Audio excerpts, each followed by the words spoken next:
ये डिसाइड कि हमें x के किस पावर से यहाँ पे डिवाइड करना है। ओके, तो सपोज मैंने आपसे बोला कि मैं dividing x to the power 4 कर रही हूँ ऊपर नीचे, क्योंकि ये मुझे 1 + 1/x/4 करना है। बट एक्चुअल में इसको समझने की कोशिश करेगा, मैंने न्यूमरेटर डिनोमिनेटर को x टू दी पावर 4 से किया, तो हमारा ये अंदर का पार्ट जो है वो 1 + 1/x टू दी पावर 4 आएगा। ठीक है यहाँ पे, but since x to the power 4 से मैं कह तो रही हूँ कि मैं डिवाइड कर रही हूँ, but x to the power 4 के ऊपर आपका कौन सा पावर लगा हुआ है, 3/4। तो इसके अकॉर्डिंग टू आपका 4 कैंसिल हो जाता है और only x³ you get from here.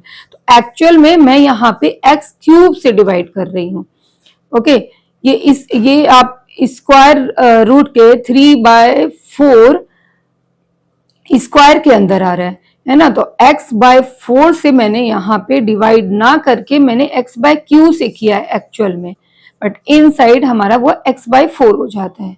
तो अब हम डिवाइड करेंगे इसको, जैसे भी आप बोल लो यहाँ पे dividing numerator and denominator by x³ actually, not x to the power 4, but x³ हमारी यहाँ पे जब हम लिख रहे हैं तो वो x टू दी पावर 4 होगी अकॉर्डिंग टू दिस।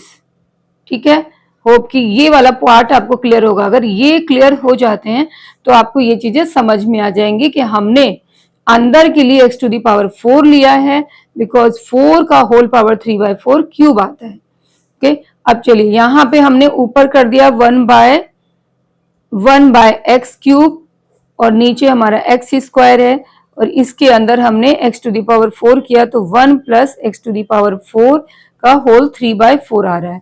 बस यहाँ पे डिफरेंस समझना है। ओके, अब चलिए नेक्स्ट लाइन, फिर आपकी इंटीग्रेशन आसान हो जाती है। ये हमारा हो जाता है इंटीग्रेशन का, कभी कभी साइन आपको स्टार्टिंग से लेके चलना है, मैं समझाने में आपकी इंटीग्रेशन साइन या इधर कभी कभी मिस कर देती हूँ। तो देखिए यहाँ पे ये आपका x टू दी पावर 5 हो गया, और 1 + x to the power 4 3 to the power 4 dx। अब आपको बहुत ही सिंपल वे में दिख रहा है कि if I let this one as a t then we have a dt here, हमारे पास dt है, तो लेट कर लेते हैं 1 + 1/x to the power 4 = t। तो डिफ्रेंशिएट करने के बाद हमें क्या मिलता है, डिफ्रेंशिएट करने के बाद ये dt, ये वाला इधर लिख लिया मैंने, और ये 0 हो गया, x टू दी पावर 4 आपका ऊपर गया, तो यहाँ पे आ जाता है आपका -4 x to the power 5।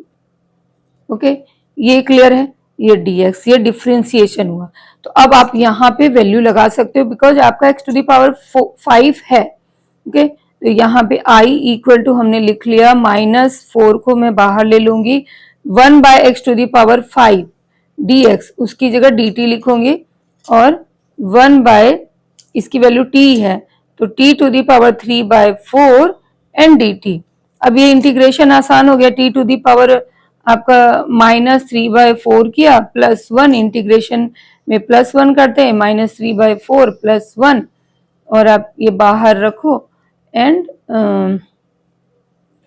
After integration आपकी ये वैल्यू आ जाती है, t to the power -4 and t to the power आपका ये आएगा -3 + 4 1/4, और नीचे भी आपका 1/4 आ जाता है। सिंप्लीफाई करोगे तो फिर नेक्स्ट लाइन में आपकी क्या आ जाएगी, नेक्स्ट लाइन में आपका 4 रिवर्स होके 4 आपकी रिवर्स हो जाएगी यहाँ पे, और t की वैल्यू आप प्लेस कर दोगे।